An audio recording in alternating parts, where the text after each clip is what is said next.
वाढला तर पाणी किती राहील? मग 60% पाणी, 30% घाण, 10% घटक. रक्त जाड का पातळ? मोठ्यानं बोला. हे जाड झाले की शुगरची गोळी, जाड झाले की बीपीची गोळी, जाड झाले की स्टेन. मग काही लोक happy medicare centre Mira road Mumbai से आज के ब्लॉग की है शुरुआत। यहाँ पर आए थे दूसरे सेंटर के सर, जिनका बड़े ज़ोर शोर से स्वागत हुआ। इतनी सारी भीड़ यहाँ पर इकट्ठा हुई है थेरेपी सेंटर में। सुबह 8 बजे से 5 बजे तक यहाँ पर कम से कम 300 लोग थेरेपी लेते हैं। तो आज सुबह सुबह 9 बजे यहाँ पर सब लोग इकट्ठा हुए थे सर के स्वागत के लिए। ये सर पूना से आए हुए हैं। जिसको आती है मराठी भाषा, सब लोग सुनो क्या क्या बता रहे हैं, क्या क्या जानकारियाँ दे रहे हैं हैप्पी मेडिकेयर के बारे में। यहाँ पर सेंटर में आज सभी लोगों को पिंक साड़ी सूट पहन के जाना था और जेंट्स लोगों को सफ़ेद शर्ट। अभी यहाँ पर मैट और गोल्डन मैट की थेरेपी दी जाती है। आज इनका एक नया प्रोडक्ट लॉन्च हुआ था, तो उसी को सरप्राइज़ देने के लिए दूसरे सेंटर के सर यहाँ पर आए हुए थे आज। हैप्पी मेडिकेयर जो है साउथ कोरिया की कंपनी है। अभी ये इंडिया के 500 देशों में काम कर रही है और इंडिया की नंबर 1 थेरेपी है आज के टाइम पर। हमारे घर के पास मीरा रोड में भी हैप्पी मेडिकेयर सेंटर थेरेपी है, तो हम लोग भी यहाँ पर थेरेपी का लाभ लेने के लिए जाते हैं और यहाँ पर जाके काफ़ी फ़ायदा हो रहा है। घुटनों में, हाथ पैरों में, गर्दन में जो भी दर्द रहता है काफ़ी आराम मिलता है यहाँ पर थेरेपी लेके। आज यहाँ पर एक नया प्रोडक्ट लॉन्च हुआ है जो मैं आपको आगे की वीडियो में दिखाऊंगी। आज तो शायद पूरा नहीं बन पाएगा, तो बहुत ज़्यादा इन्जॉय किए यहाँ पर को नया प्रोडक्ट आने की खुशी में। आज का क्या क्या बता रहे हैं सुने आप लोग भी इस वीडियो के माध्यम से। क्या क्या फ़ायदे हैं हैप्पी मेडिकेयर में आने से, सब लोग को जानकारी होना ज़रूरी है। जिसके भी आसपास में, जिसके शहर में हैप्पी मेडिकेयर सेंटर है, आप सब लोग भी थेरेपी का लाभ ज़रूर लें। बरे होऊ शकत नाही, त्या त्रासाला जगाच्या पाठीवर कुणी बरं करू शकत नाही। ही शेकची किंमत आहे। पण लोक पार्लर मध्ये गेले, इकडे तिकडे गेले की शेकला म्हणतात स्टीम। काय म्हणतात? मोठ्यानं बोला। आणि थेरपीला आपली फ्री मध्ये आहे, पण लोक म्हणतात शेक। मी पण निघाली शेकायला, मी पण निघाली शेकायला। म्हणजे लोक कसे मला लक्षात घ्या, लोकांची तब्येत म्हणजे थोडंसं मानसिकता थोडीशी वेगळी आहे। आज आपण एखाद्या चांगल्या रेस्टॉरंट मध्ये गेलो जिथं खूप खर्च होतो, त्याला म्हणतो मी चांगल्या रेस्टॉरंट मध्ये गेलो। कुठे गेलो? आणि जिथं खर्च कमी आहे ते म्हणतो मी ढाब्यावर गेलेलो। कुठे गेलेलो? रेस्टॉरंट म्हणलं आणि ढाबा म्हणलं, ह्याच्यामध्ये काय तसं मोठ्यानं बोला। ही स्टीम काय लोकांची जेवढी टॉक्सिन बाहेर काढत नाही। 5 किलोमीटर पळला ना, 5 किलोमीटर तरी सुद्धा मोठ्यानं बोला। हे कशामुळे झालंय? या उभेमुळे झालं ना। बस सगळं जाऊ द्या, ऊब होती तोपर्यंत मुलांच्या जीवाने सांगा खरं आहे का खोटं आहे? छाती गरगर काय लागली पूर्वी जोरात बोला। असा दोन्ही नाकात अशा मटेरियल सगळं काय व्हायचं? अरे कुठं जायचं?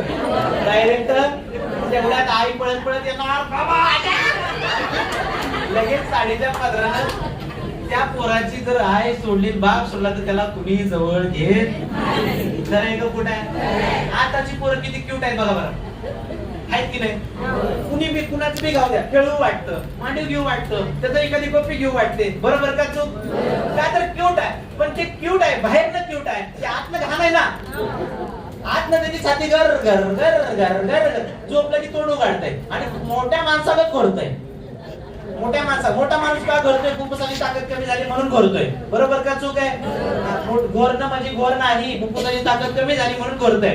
तसंच ते लहान बाळ, 2 वर्षाचं बाळ घोरतंय आणि याला आपण कप झाला, छाती गरगर करायला लागली की आपण त्याला सलाईन लावतोय। सलाईन काय लावतोय? त्याला आपण सलाईन लावतोय आणि सलाईनचा सतत आउट जातो, रक्त दिसतं। मग एखादी आई त्या मुलाचं स्वतःच्या पोटच्या पोराचं रक्त बघून तिला कसं तरी होतं।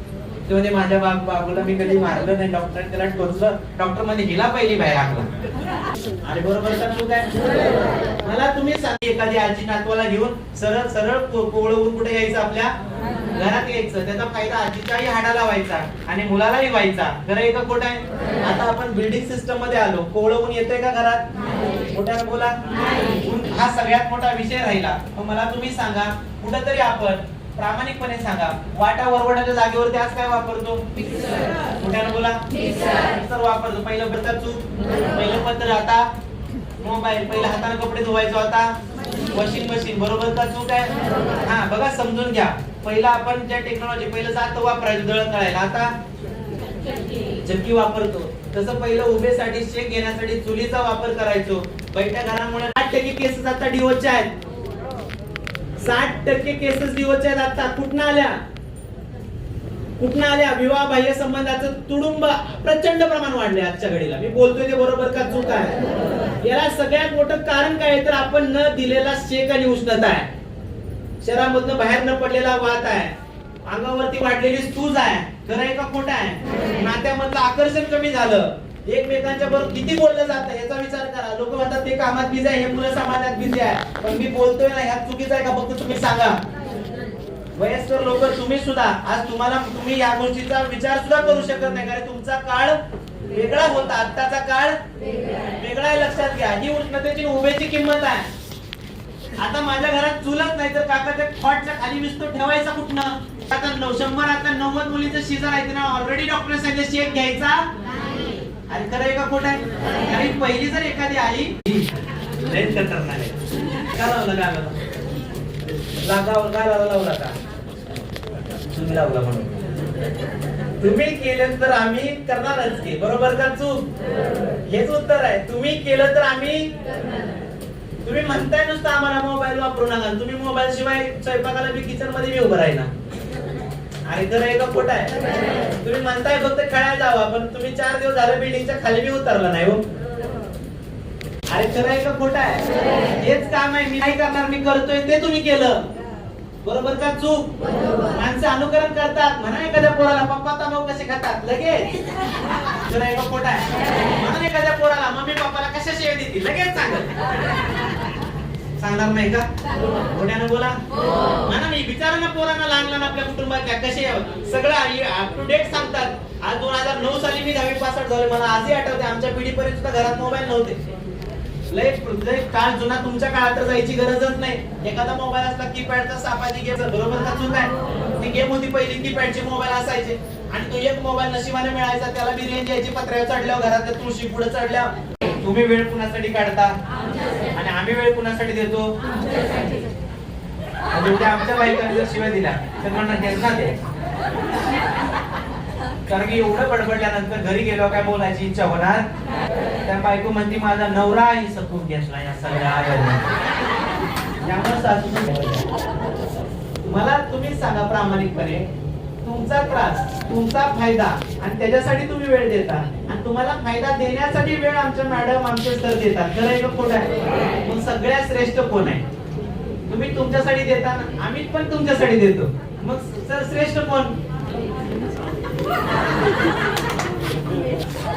अरे कोण? आम्ही होय. कधीतरी त्या मॅडमला चांगलं म्हणत जावा.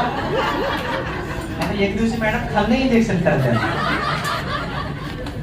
मला आम्ही लोक म्हणतात सर तुम्ही पाणी का देत नाही सेंटर मध्ये? मला तुम्ही सांगा, थेरपी सुधार प्रक्रिया येते. सुधार प्रक्रिया कुणाला उलटी होते, कुणाला जुलाब होतात. आमचं पाणी पिऊन जर एखाद्याला झालं जुलाब तर ते काय म्हणतात, गोळे घातले असते पाण्यात. पण आता आमचं पाणी नाही, तुमचंच पाणी, तरी मी तुला मदत की नाही? तुमच्याकडे 7 सोडाने तुला मी घातल्या का गोळ्या त्याला नाही? लक्षात घ्या. हॅपी मेडिकल मध्ये पोहोचवायला रोज अर्धा लिटर रक्त आमचंच आठवताय तुम्ही. हो की नाही? म्हणून हॅपी मेडिकल कंपनीवरती आपण विश्वास ठेवला पाहिजे.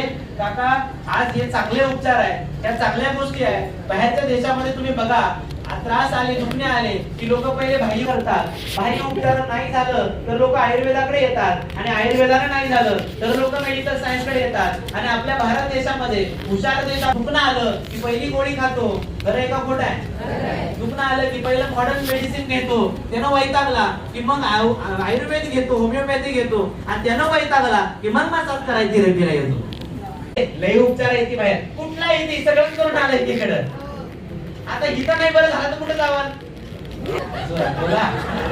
बरं देव म्हणून अजून काही तुझं झालं नाही, इथंच खाली जरा एवढ्या लवकर काय वर नेणार, कारण की माणसं म्हणतात वर जायचं, पण जगण्यापेक्षा अवघडात त्याचं मरण आहे. बरोबर का चूक आहे? मागून मिळणं असं मरण आहे. आज आपले दुखणे असेल आपल्याला ना सुखाने जगू देत ना सुखानं मरू देत. लक्षात घ्या. मला तुम्हाला एकच सांगायचं, तुम्ही विश्वास ठेवा. हॅपी मेडिकेअर कंपनी ही जरी एक कंपनी असली तर ह्या कंपनीच्या माध्यमातून आपले जे भारताचे president mister Dhananjay Patil sir आहे आणि आपल्या अगदी मीरा रोड सेंटरचे ओनर आपले धनराज पाटील सर आहे, थोडस आज या सगळ्यांनी मिळून हा उपचार फक्त एका व्यावसायिक दृष्टिकोनातून तुमच्यापर्यंत पोहोचवलाय का? कधी तुम्हाला इथं आणून तुमची परिस्थिती विचारली आहे का? मोठ्याने बोला. तुम्ही आमचं हे मशीन विकत घेऊ शकता का, हे कधी विचारलंय का? नाही. लक्षात घ्या. आज हे मशीन 1-2 रुपयाचं नाहीये. हे मशीन 81,000 खिशात घेऊन कुणी फिरत. ज्या व्यक्तीला हे मशीन विकत घरी घेऊन जायचंय तो व्यक्ती कुणी म्हणला म्हणून मशीन विकत घरी घेऊन जायचा. कैसी लगी आपको हैप्पी मेडिकेयर की जानकारी? ये सेंटर की एक मैडम है जो लक्ष्मी माता बनी हुई हैं. ये लक्ष्मी माता नया प्रोडक्ट सबको सरप्राइज दी थी, जो आपको नेक्स्ट वीडियो में देखने को मिलेगा. Bye bye.